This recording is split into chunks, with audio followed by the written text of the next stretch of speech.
So Nikolas Motta, first UFC win under your belt. I know that is a massive moment in your career. Talk to me, man. Are you still celebrating from this weekend? Has it settled in yet? What's the feel like for you, man?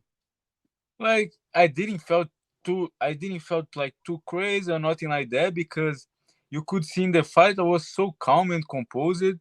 I just had been working so hard, and I was having like a good connection with my head coach Ray Sefo, and I was so confident and calm and composed. So I didn't felt you can see like after I finished the fight, I wasn't like jumping in the cage or screaming. I was just like I just did what I was supposed to do. You did, man. It was incredible. And And it's also that it's I opened my hands like in the Gladiator movie, like, "Oh, you guys not entertained? Oh, you not entertained?" Just like I felt that I just bought my freedom because I had a lot of pressure on myself because I lost my debut, and I've been seeing a lot of guys when they lost their two first fights they get cut, so I had a lot of pressure on me. That's wild, man. So, okay, talk to me about it. Your debut in February, right? Jim Miller. I mean, that's an impossible assignment for a newcomer, right? I mean, the guy has more fights than anybody in UFC history. So, I mean, I know you go in there thinking you can beat anybody, but that's a difficult assignment. So after that, I guess where was your mindset? I mean, did you start having doubts, or did you wonder about, if this was going to work for you?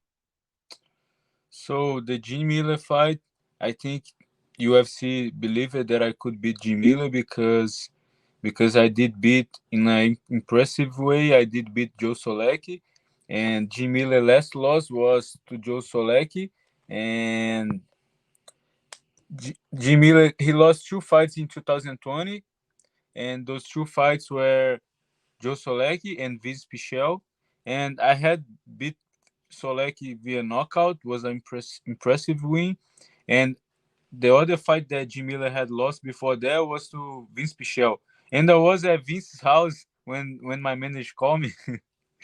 Then I'm like, let's do it.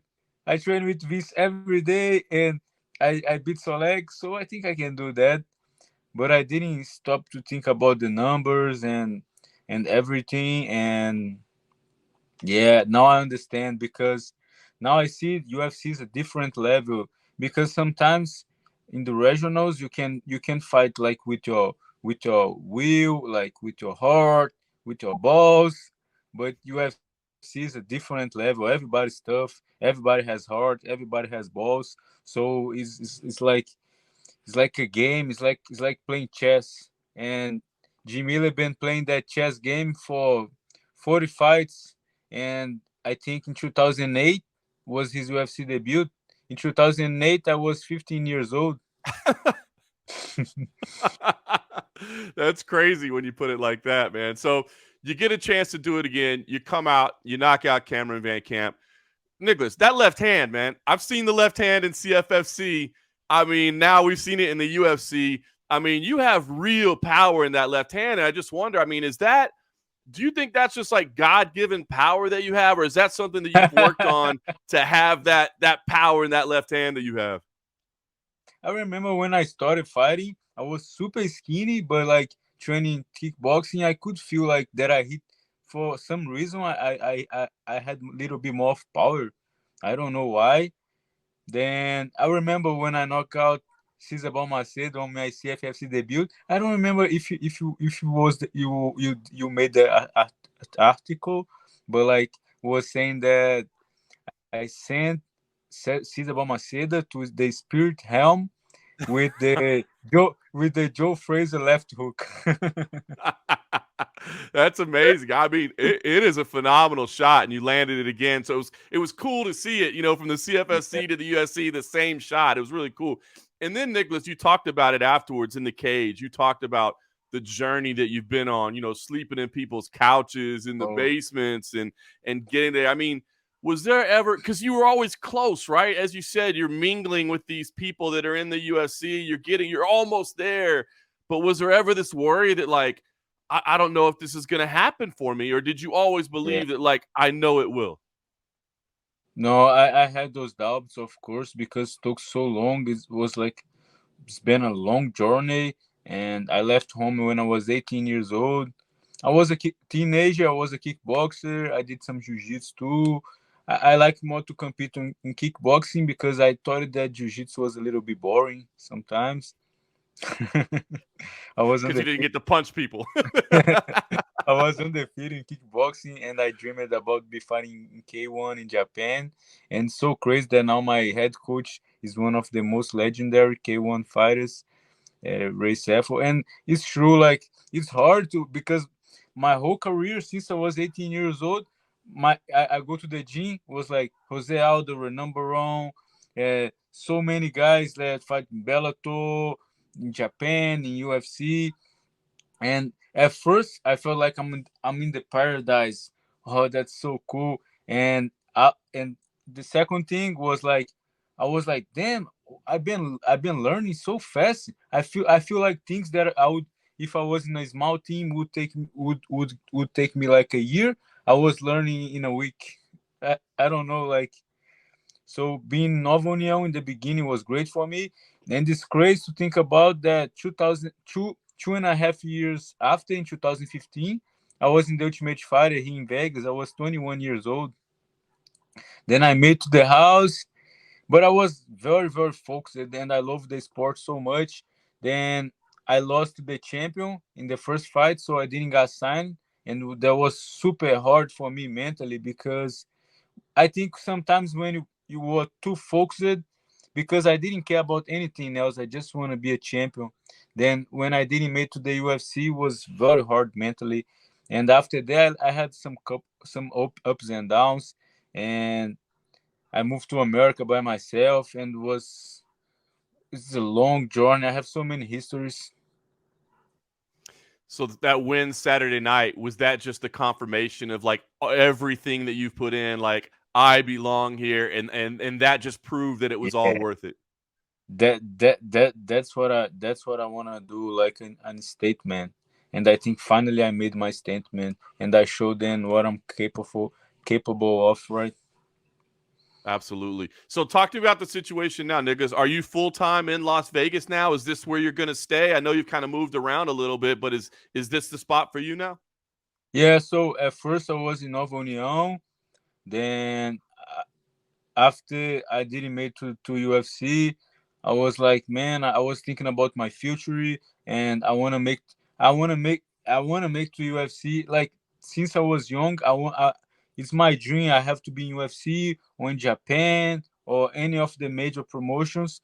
So I made a plan because I knew a friend that he got a green card in America by showing how good he was as a coach. They say the name is extraordinary ability, and if you have a good lawyer, and if you have a lot of history, and if you can prove you are a person that do things right and you can be good for the country, you can apply for that.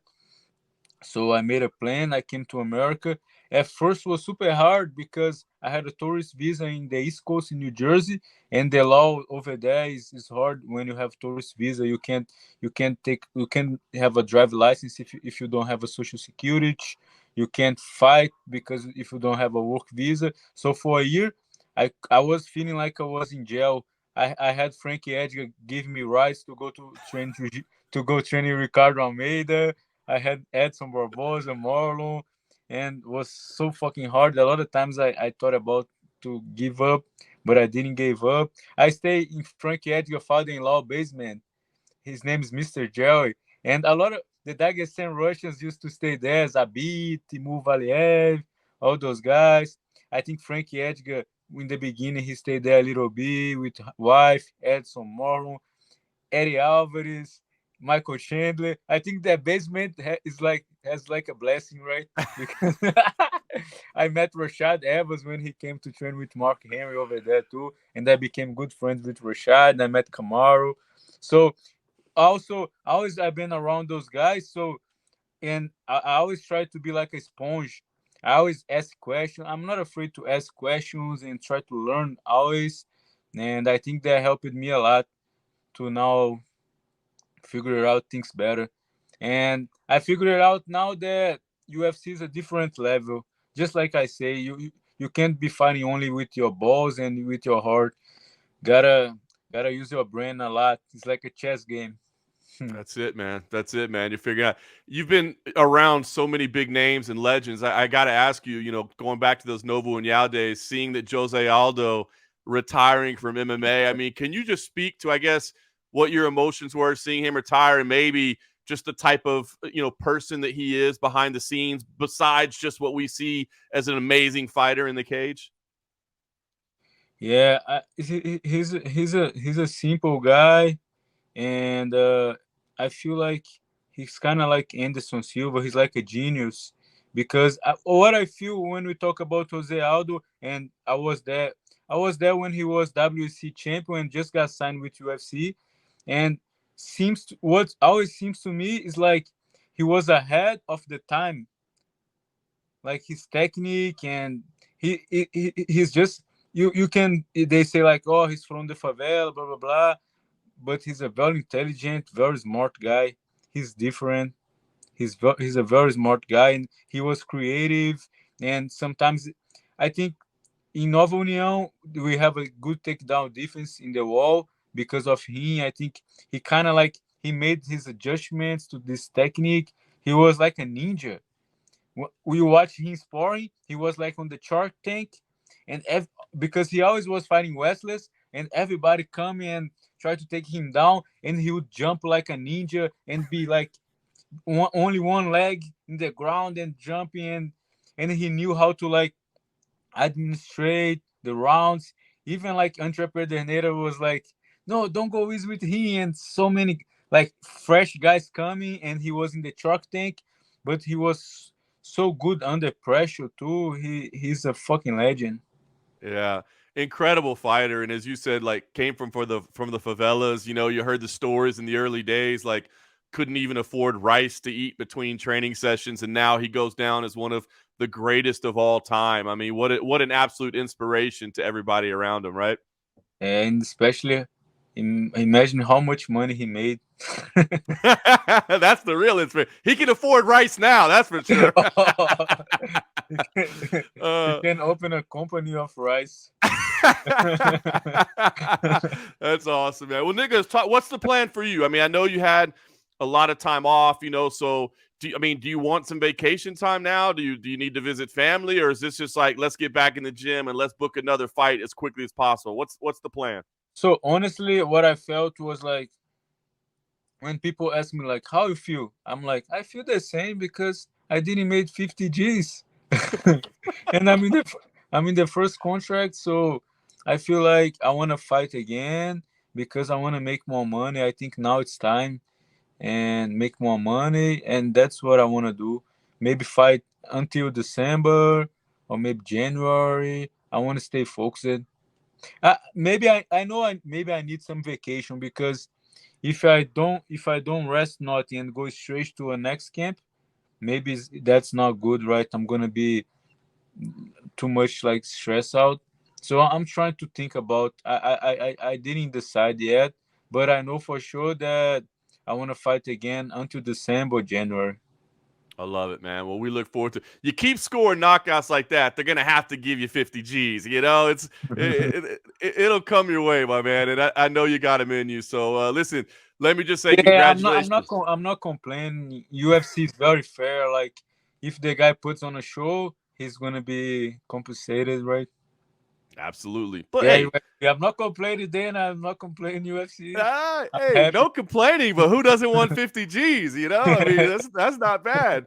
But listen, man, Yeah. awesome, brother. Well, I'm happy for you, man. I feel personally connected to anybody that comes through the CFFC, man. I just want to see you guys do amazing things. So when I see you reach that next level, and knowing that your journey started well before the CFFC, man, that you put in years and years and years, nothing makes me happier than seeing guys like you achieve their dreams, man. So congratulations on an awesome Thanks, John result. Morgan. And we look forward to a lot more of them, my man.